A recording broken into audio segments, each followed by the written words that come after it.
నమస్తే, welcome to 99 TV time to ask ప్రోగ్రామ్కి స్వాగతం. సీనియర్ జర్నలిస్ట్ సాయికృష్ణ గారితో. సాయికృష్ణ గారు నమస్తే అండి. నమస్తే అండి. సోనియా గాంధీ గారు ఇన్నాళ్ళు ఎందుకు మాట్లాడట్లేదా అని అనుకుంటున్నాం. అన్నీ ఆమె తరఫున వాళ్ళ పార్టీ తరఫున ఎలాగూ రాహుల్ గాంధీ మాట్లాడుతున్నాడు కదా అని ఊరుకుందేమనుకుంటే ఆవిడ బాంబు పేల్చారు.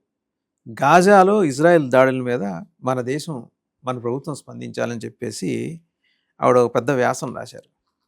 హఠాత్తుగా ఈ ఎపీజ్మెంట్లోకి దిగాల్సినంత నెసిటీ ఆమెకు ఎందుకు వచ్చింది? As to what prompted her to right such kind of articles అండి? సోనియా గాంధీ గారు ఆమె ఈ మధ్య కాలంలో 2-3 అంశాల మీద రెస్పాండ్ అయ్యారు. ఒకటి నికోబార్ ప్రాజెక్ట్. నికోబార్కి సంబంధించిన అండమాన్ నికోబార్ దీవుల్లో ఒక సెంట్రల్ గవర్నమెంట్ ఒక మాస్టర్ ప్లాన్ తోటి పెద్ద ప్రాజెక్ట్ ప్లాన్ చేస్తున్నారు. దాని మీద రెస్పాండ్ అవుతూ ఒక లెటర్, ఇంతకుముందు ఇట్లాగే ఒక లెటర్ రాశారు. ఇంకోటి, ఇరాన్ యుద్ధం మొదలైన సమయంలో ఇరాన్ పైన అమెరికా చేసినటువంటి దాడిని భారత ప్రభుత్వం ఖండించాలని ఆమె అప్పుడు మాట్లాడారు. ఇప్పుడు రీసెంట్గా ఏంటంటే గాజా గురించిన ప్రస్తావన చేస్తే జూన్ 26 రోజు వచ్చింది. ఇండియన్ ఎక్స్ప్రెస్లో ఆర్టికల్ రాయడం జరిగింది. ఇండియన్ ఎక్స్ప్రెస్లో వచ్చిన ఆర్టికల్ ఏంటి అని హెడ్లైన్ చదువుతున్నాను. India remains silent on Gaza while the world continues to speak up. దాంట్లో ఇంకా చెప్పాలంటే సబ్ టెక్స్ట్ చూస్తే, the spirit of Indian nationhood demands that we speak up for our Palestinian brothers and sisters whose children have been brutally targeted by Israel. భారతదేశము Gaza విషయంలో మౌనం వహిస్తోంది.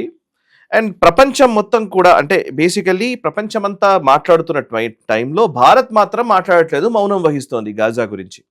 And at the same time the spirit of Indian nationhood, భారతదేశానికి సంబంధించినటువంటి నేషన్హుడే demand చేస్తుందంట. ఏమని?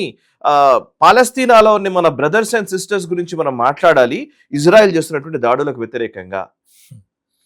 Same ప్రశ్న basically ఇప్పుడు మాట్లాడిందంటే చాలా విషయాలు పొందుపరుస్తూ వచ్చారు. యునైటెడ్ నేషన్స్ ఇంతమంది చంపారని చెప్పింది, ఇజ్రాయెల్ జెనోసైడ్ చేస్తోంది, అండ్ పాలస్తీనాలో చాలా దారుణం జరుగుతోంది. దాని గురించి ఏం మాట్లాడుతుంది? ఎగ్జాక్ట్లీ దానికి నేను రివర్స్లోకి వస్తున్నాను. అక్టోబర్ 11 నిజానికి జరిగినటువంటి అటాక్లో, 3 ఏళ్ల క్రితం చేసినటువంటి దాడిలో ఇదే హమాస్ ఉగ్రవాదులు వచ్చి ఇజ్రాయెల్ పైన దాడి చేసి బందీలుగా కొంతమందిని తీసుకెళ్లి యుద్ధమే ప్రకటిస్తే దాని గురించి ఒక మాట మాట్లాడొద్దు. సో ఇజ్రాయెల్ అనే దేశం అనేది వచ్చిందనంటే యూదులు మనకు అక్కర్లేదు, మనకు కావాల్సింది ముస్లిమ్స్ కదా, ముస్లిం బ్రదర్హుడ్ కావాలి, ఆ పక్కన ఉండేటోళ్ళు కావాలి. నిజంగా నిజాయితీతో మాట్లాడాలంటే ఏ దేశాన్నైనా సరే, ఒక దేశం జెనోసైడ్ చేసింది అని చెప్తున్నప్పుడు, ఫర్ ఎగ్జాంపుల్ ఇప్పుడు మనం ఇదే కరెక్ట్ అనుకుంటే కనుక రష్యా ఉక్రెయిన్ మీద దాడి చేసినప్పుడు మనం రెస్పాండ్ కావాలి కదా. ఓకే, మరి ఇజ్రాయెల్ గాజా మీద చేసినప్పుడు మనం రెస్పాండ్ కావాలని సోనియా గాంధీ అంటున్నారు కదా. మరి రష్యా ఉక్రెయిన్ మీద దాడి చేసినప్పుడు కూడా రెస్పాండ్ కావాలని చెప్తారా? అక్కడ వేరు. మళ్ళీ రష్యాకి వ్యతిరేకంగా మనం మాట్లాడామనుకోండి, ఇక్కడ కమ్యూనిస్టు సోదరులు బాధపడతారు. ఓకే, అక్కడ ముస్లిం సోదరులు బాధపడితే మేము మాట్లాడతాం, మాట్లాడకపోతే ముస్లిం సోదరులు బాధపడతారు. ఇక్కడ మాట్లాడితే కమ్యూనిస్టు సోదరులు బాధపడతారు కదా. రష్యాకి అగేన్స్ట్ గా మనం మాట్లాడకూడదు కదా. సో ఇదొక ఒక రకంగా చెప్పాలంటే ఇంత హిపోక్రసీ వీళ్ళు ఎలా ప్రదర్శిస్తారు కూడా అనిపిస్తుంది. నిస్సిగ్గుగా కదా మాట్లాడడం. సరే పోనీ సైలెన్స్ ఎందుకుంది, భారత ప్రభుత్వం సైలెంట్ గా ఉంది అని అంటున్నారు కదా. సరే మీరు ఎందుకు సైలెంట్ గా ఉన్నారంటే, కాశ్మీర్ ఇప్పుడు గాజాలో జరుగుతున్న జెనోసైడ్ అన్నారు కదా, మరి కాశ్మీర్ లో జరిగిందాన్ని జెనోసైడ్ అని ఎందుకు అనలేదు? ఇన్ని రోజులు ఎక్సోడస్ అని ఎందుకు అనలేదు? ఎందుకు అది జెనోసైడ్ గా మాట్లాడారు? కరెక్ట్, అది మాట్లాడాలి కదా. కాశ్మీర్ లో జెనోసైడ్ జరగలేదు, 90s లో జరిగింది మాట్లాడాలి కదా. పండిట్ల ఊచకోత గురించి మాట్లాడాలి. అదే అంటున్నాను నేను, కాశ్మీరీ పండిట్ల మీద ఊచకోతలు. జెనోసైడ్ కి అసలు డెఫినేషన్ ఏంటంటే, యునైటెడ్ నేషన్స్ ప్రకారం డెఫినేషన్ ఏంటంటే, కరెక్ట్ గా ఒక కమ్యూనిటీని టార్గెట్ చేసో, ఒక వర్గాన్ని టార్గెట్ చేసో, ఆ వర్గాన్ని పూర్తిగా ఆ ప్రాంతం నుంచి తుడిచిపెట్టేసే ప్రయత్నం చేసిన వాది ఏదైనా సరే జెనోసైడే. ఫర్ ఎగ్జాంపుల్ ఇప్పుడు గ్యాస్ ఛాంబర్స్ లో పెట్టి జ్యూస్ ని తగలబెట్టాడు కదా మన హిట్లర్. ఎందుకు చేశాడు అని అంటే, ఆ రేస్, ఆ పర్టికులర్ ఆ జాతిని టార్గెట్ చేసుకున్నాడు. జ్యూస్ ఉండకూడదు, యూదులు అనే వాళ్ళే బతకూడదని టార్గెట్ చేసుకుని వాళ్ళందరినీ హతమార్చాలని అనుకున్నాడు కాబట్టి దాన్ని జెనోసైడ్ అన్నారు. సేమ్ పండిట్లు కూడా, కాశ్మీర్లో ఉన్నటువంటి పండిట్లు బతకూడదు, రలీవ్ గలీవ్ చలీవ్ ఈ నినాదం వచ్చిందా లేదా? రలీవ్ గలీవ్ చలీవ్ అంటే ఏంటి? మీరైతే మతం మారండి, లేదంటే పారిపోండి, లేదా చచ్చిపోండి. ఈ నినాదం చేసి చంపారు. ఎట్లా? పండిట్లకు అక్కడ ఉండడానికి హక్కే లేదు, వీళ్ళు ఉండడానికి వీలు లేదని కదా వాళ్ళని ఆ ప్లేస్ నుంచి విస్థాపితులు చేశారు కదా, తరిమేశారు కదా. అది జెనోసైడ్ కాదా? ఒక్కరు మాట్లాడరు జెనోసైడ్ అని. కశ్మీరీ పండిట్ల మీద మాత్రం జెనోసైడ్ జరగలేదంట. హమాస్ తీవ్రవాదుల మీద, ఉగ్రవాదుల మీద అడ్డాగా చేసుకుని, గజా స్ట్రిప్ లో అడ్డాగా చేసుకొని చేస్తూ ఉంటే ఇజ్రాయెల్ బాంబర్డ్ చేస్తే మాత్రం అది జెనోసైడ్ అనే మాట్లాడు. నేను ఇప్పుడు ఇజ్రాయెల్ వెనకేసుకురావడం కాదు, ఇది యుద్ధం. యుద్ధంలో ఒక్కొక్క దేశానికి ఒక్కొక్క పాలసీ ఉంటుంది, ఆ పాలసీకి అనుగుణంగానే వాళ్ళు వ్యవహరిస్తారు. దాన్ని మనం అసలు ఆలోచించాల్సిన అవసరం లేదు. ఫర్ ఎగ్జాంపుల్ ఇప్పుడు అమెరికా ఉందనుకోండి, అమెరికన్ మెయిన్ ల్యాండ్ మీద ఎవరైనా అటాక్ చేశారనుకోండి, ఆ పర్టికులర్ దేశానికి రూపురేఖలు కూడా లేకుండా చేస్తామనేది అమెరికన్ పాలసీ. వాళ్ళు పాలసీ తీసుకున్నారు, చేసుకున్నారు. ఆఫ్ఘనిస్తాన్ మీద అందుకే బాంబార్డ్ చేశారు. ఇజ్రాయెల్ అంతే. మరి తాలిబాన్ల మీద చేసిన జెనోసైడ్ అనొద్దా? తాలిబాన్ల మీద అమెరికా జెనోసైడ్ చేసింది అని అంటే మనం నిజంగా జరిగింది అదే కదా. మరి పర్టికులర్లీ తాలిబాన్ల గురించి ఏం మాట్లాడారు? ఆ తాలిబాన్లందరూ వాళ్ళు చాలా నరరూప రాక్షసులు, వాళ్ళు అసలు నరమేధం చేస్తున్నారు, ఆడవాళ్ళకు హక్కులు లేకుండా చేస్తున్నారు, ఇంకోటి ఇవన్నీ కదా స్టోరీస్ వచ్చాయి.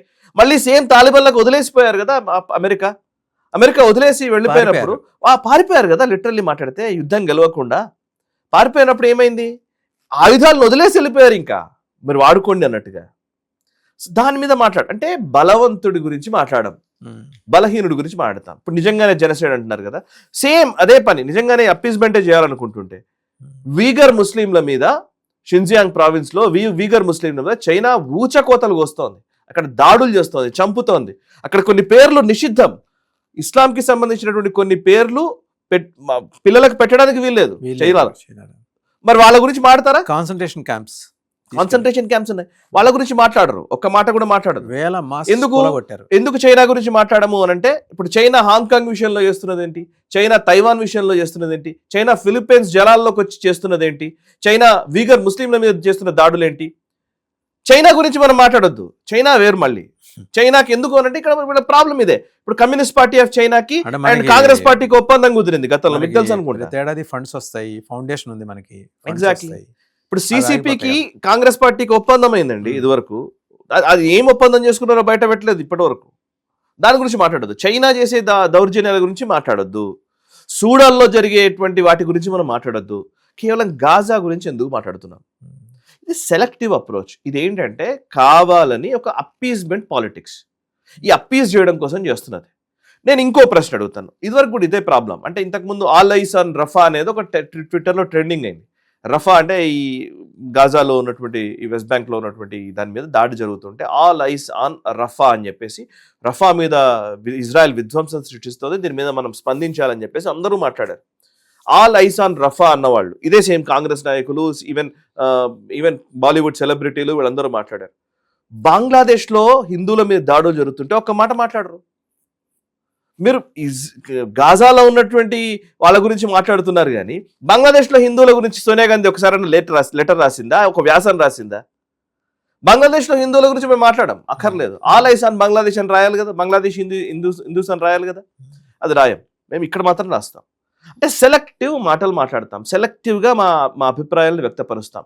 అది కూడా ఇప్పుడు మీరు చూడండి, అండమాన్ నికోబార్ ప్రాజెక్ట్ మీద లెటర్ రాసింది ఆవిడ. ఇదివరకు అండమాన్ నికోబార్ ప్రాజెక్ట్ పేరుతోటి అక్కడ ఉన్నటువంటి ట్రైబల్స్, అక్కడ గిరిజనులు వాళ్ళు ఉన్నారు, వాళ్ళందరి ప్రాణాలని ఇవాళ హరించే ప్రయత్నం జరుగుతోంది. నాగరికత పేరిట, డెవలప్మెంట్ పేరిట అక్కడ పర్యావరణ విధ్వంసం చేస్తున్నారు ప్రభుత్వం అని మాట్లాడుతున్నారు. నికోబార్ ప్రాజెక్టుకి సంబంధించి పర్యావరణ విధ్వంసం అనే నేరేటివ్ కాంగ్రెస్ పార్టీ నేరేటివ్ కాదు, అది deep state narrative. American establishment కి సంబంధించిన నేరేటివ్, వెస్టర్న్ ఫోర్సెస్ కి సంబంధించిన నేరేటివ్ ని ఇక్కడ కూర్చొని వీళ్ళు మాట్లాడుతున్నారు. అండమాన్ నికోబార్ ప్రాజెక్ట్ ఎంత గొప్పది అని అంటే, రాబోయే రోజుల్లో భారతదేశాన్ని నిజంగా చెప్పాలంటే ఒక నెక్స్ట్ 20-30 years మన భారతదేశపు గ్రోత్ స్టోరీలో కీలకమైన భూమిక వహించబోతోంది నికోబార్ ప్రాజెక్ట్. అది సింగపూర్ కి ప్రత్యామ్నాయంగా మనం ఒక ట్రాన్సిషన్ పాయింట్ చేసుకోబోతున్నాం. అక్కడ ఇండియన్ ఎయిర్ ఫోర్స్, అదేవిధంగా ఇండియాకి సంబంధించినటువంటి నేవల్ ఫ్లీట్ అక్కడ పెట్టుకోబోతున్నాం. So most strategic location Andaman Nicobar. దాన్ని ఇంతకాలం వదిలేశారు, ఎవరు పట్టించుకోలేదు. ఒక టూరిస్ట్ డెస్టినేషన్ కాబోతోంది అండమాన్ నికోబార్ దీవులు. అక్కడ వీళ్ళకు పర్యావరణం గుర్తొస్తుంది, పర్యావరణం చాలా ఇంపార్టెంట్ అవుతుంది. మళ్ళీ ఇదే పర్యావరణం ఏమైనా పరిరక్షించారా ఇన్ని సంవత్సరాలు? ఏ రోజైనా ట్రైబల్స్ నిజంగా మనం ఆదుకున్నామా సార్? ఏ రోజైనా ట్రైబల్స్ గురించి మనం మాట్లాడామా? ఇంతకుముందు ఎక్కడ అంటే ఏదైనా డెవలప్మెంట్ ప్రాజెక్ట్ రాగానే ట్రైబల్స్ గుర్తొస్తారు, ఏదైనా డెవలప్మెంట్ ప్రాజెక్ట్ రాగానే పొల్యూషన్ గుర్తొస్తుంది. ఇవన్నీ ఏంటి అంటే వెస్టర్న్ ఎన్జిఓలు, ఏజెన్సీస్, లేకపోతే మన పాశ్చాత్య దేశాల్లో ఉన్నటువంటి సంస్థలు నడిపే నేరేటివ్స్ని వినిపించడానికి ఈ పార్టీలు పనిచేస్తాయి. ఈ పార్టీలు ఇక్కడున్న ప్రజల కోసం మాట్లాడవు. ప్రజలు ఈ దేశానికి అభివృద్ధి వీటి గురించి మాట్లాడవు. ఫర్ ఎగ్జాంపుల్ చైనా ఉందనుకోండి, చైనా పర్యావరణ విధ్వంసం ఎంత చేసింది? మరి చైనా ఇవాళ గ్రోత్ స్టోరీకి పర్యావరణం అడ్డు రాలేదా? అండ్ మీరు అన్నారు కాబట్టి మయన్మార్లో ఆల్మోస్ట్ ఒక పార్ట్ అది it has become like another Chernobyl ఏది రేరెస్ అవును, ఆ డ్రిల్లింగ్ కోసం చేసింది ప్రయత్నం చెర్నోబిల్ మాదిరి తయారైంది. ఎప్పుడు విస్ఫోటనం జరుగుతుందో చెప్పలేము. మరి చైనా చేసింది గురించి మాట్లాడుతుందా ఇవిడ? అంటే ఇదంతా ఏంటంటే అండి, వాళ్ళకి సెలెక్టివ్ గా మాట్లాడతారు. మాకు ఏది కావాలో అవి మాట్లాడతాం, ఏది చెబితే అది మాట్లాడతాం. ఎవరు చెప్పాలో వాళ్ళు చెప్తారు, వీళ్ళు మాట్లాడతారు. ఇది సంగతి, అంతే, నథింగ్ ఎల్స్. నాకు బాధ ఎందుకు, చాలా సీరియస్ గా మాట్లాడుతున్నాను నేను. గత 75 సంవత్సరాల్లో మనము నిజంగా పక్క దేశాలు పెరుగుతూ ఉంటే కామ్గా కూర్చొని ఉన్నామండి. మనం ఏం చేయలేదు. వీళ్ళు మాట్లాడతారు, మనం పాలసీలు తీసుకొచ్చాం, అవి తీసుకొచ్చాం. పిఎస్యూల గురించి మాట్లాడతారు, ప్రభుత్వ రంగ సంస్థల గురించి మాట్లాడతారు. ఐఎమ్ సీరియస్లీ ఆస్కింగ్, ప్రభుత్వ రంగ సంస్థలు గత 70 ఏళ్లలో నిజంగా లాభాల్లో ఉన్నాయా? ఇప్పుడు ఉన్నాయా? అడగండి, గుండె మీద చేసుకొని చెప్పండి నంబర్స్. మనం పేరుకి ప్రభుత్వ రంగ సంస్థలు పరిరక్షించుకోవాలి. ఆ ప్రభుత్వ రంగ సంస్థను ఎలా పరిరక్షించుకోవాలి, ఎలా మనం పెంచాలి, ఎలా అది లాభాల్లోకి రావాలి అని ఏ రోజు దృష్టి పెట్టాం. జీతాలు ఇవ్వాలి, యూనియన్లు నడపాలి, ఆ యూనియన్ల ద్వారా మనం డబ్బులు సంపాదించాలి, ఇవి చేయాలి, అంతే, that's it. So past 70 years మనం ఎప్పుడు నిజంగానే అలీన విధానం మనకుంది. అప్పుడు నిజంగానే మనం డిప్లొమసీ రూపంలో మనం ఆడదాం వాసు గారు. డిప్లొమసీయే, దౌత్యపరంగానే మన విధానం ఏంటి? అలీన విధానం అంటారు, నాన్ అలైన్ కదా. మనం ఏ దేశానికి ఏ పక్కకు మనం ఉండం, మన ఇంట్రెస్ట్లు మాత్రమే మనం పరిరక్షించుకోవాలనుకుంటాం కదా. మరి ఏ పక్కకు ఉండనప్పుడు ఇజ్రాయెల్ వ్యతిరేకత ఎందుకు మనకు అవసరం? పాలస్తీనా అనుకూలత ఎందుకు అవసరం? మనం సోవియట్ యూనియన్ కి వ్యతిరేకంగా ఉండము, యుఎస్ కి వ్యతిరేకంగా ఉండము అని కదా మన పాలసీ పెట్టుకున్నది. నిజంగా అలా ఉన్నామా మనం? నెహ్రూ గారు పెట్టింది అలీన విధానం అని.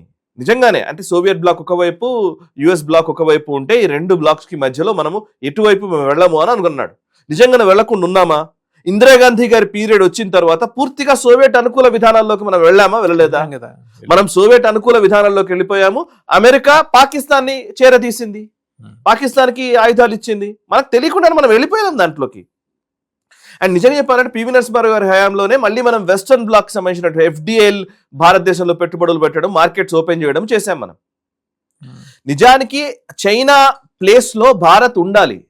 అప్పటి నెహ్రూ గారు కానీ, ఇందిరాగాంధీ కానీ, ఆ తర్వాత వచ్చిన రాజీవ్ గాంధీ కానీ సరైన టైంలో సరైన నిర్ణయాలు తీసుకుని ఉంటే ఇవాళ చైనా ఏ స్థాయిలో ఉందో అంతకంటే ఎక్కువ స్థాయిలో మనం ఉండేవాళ్ళం. మీరు అన్నది కరెక్టే. పండిట్ నెహ్రూ, శ్రీమతి ఇందిరాగాంధీ వాళ్ళిద్దరికి దొరికినంత సమయం వ్యవధి రాజీవ్ గాంధీ గారికి దొరకలేదు. కొంత ప్రయత్నం చేశారు, దురదృష్టవశాత్తు ఆయన దుర్మరణం పాలయ్యారు. కానీ ఆయన ఉంటే ఎంతో కొంత మార్పు తీసుకొచ్చేవారు. ఆ ప్రయత్నం అయితే మొదలెట్టారు ఆయన. కరెక్ట్, టెక్నాలజీ అడ్వాన్స్మెంట్, ఒక ఆరాటం కనపడింది. అది సాకారం అయ్యే లోపల ఆయన దుర్మరణం పాలయ్యారు. కొంత ప్రయత్నం. మీరు ఆశ్చర్యపోతారు, ఇవాళ ఇదే పర్టికులర్ సోనియా గాంధీ లెటర్ రాసింది కదా పాలస్తీనా గురించి. ఏమని రాస్తుంది ఆమె? జెనోసైడ్ చేస్తున్నారు అంది కదా. జెనోసైడ్ ఆ మాట వాడుతోంది ఆమె. అంటే సేమ్ సెకండ్ వరల్డ్ వార్కి వెళ్దాం ఒకసారి. సెకండ్ వరల్డ్ వార్ టైంలో హిట్లర్ ఫాసిస్ట్ రెజీమ్ అని అంటాం కదా, నాజీ నియంతగా ఆయన ఉన్నాడు కదా. హిట్లర్కి సపోర్ట్గా ఎవరున్నారు? అటు జపాన్ రాజు ఉన్నాడు, ఇక్కడ ఇటలీ రాజు అయినటువంటి, ఇటలీ కింగ్ మొనార్క్ అయినటువంటి ముస్సోలినీ ఉన్నాడు, రైట్? ముస్సోలినీ అండ్ హిట్లర్ ఇద్దరు కలిసి కదా ఈ అలైడ్ ఫోర్సెస్ కి వ్యతిరేకంగా పోరాడింది. సో ఇటలీ ముస్సోలినీ ఎంత నియంతనో హిట్లర్ అంతే నియంత, ఇద్దరు సేమ్, పెద్దగా డిఫరెన్స్ ఏం లేదు. ముస్సోలినీ సైన్యంలో పనిచేసినటువంటి వ్యక్తి కూతురు సోనియా గాంధీ, రైట్? సోనియా గాంధీ గారి ఫాదర్ మైనో, ఆయన ఒరిజినల్ పేరు ఏదో ఉంటుంది, మర్చిపోయాను నేను, మళ్ళీ మనం చూస్తే వస్తుంది. ఆంటోనియా మైనో ఫాదర్, ఈ సోనియా గాంధీ గారి ఫాదర్ ముస్సోలినీ సైన్యంలో పనిచేసినటువంటి వ్యక్తి. ఒక నియంత దగ్గర పనిచేసినటువంటి వ్యక్తి కూతురు ఇవాళ నియంతలకు వ్యతిరేకంగా పోరాడతామంటోంది. అసలు ఎంత అన్యాయం చూడండి, ఎంత ఆశ్చర్యం చూడండి. డెమోక్రసీ గురించి మాట్లాడుతున్నారు వీళ్ళు. సో నాకు అసలు ఇప్పుడు ఈమె ద్వేషం ఏంటి నాకు ఇప్పుడు అర్థమవుతుందా మీకు? చూడండి, మీరు కనెక్ట్ చేసుకోండి.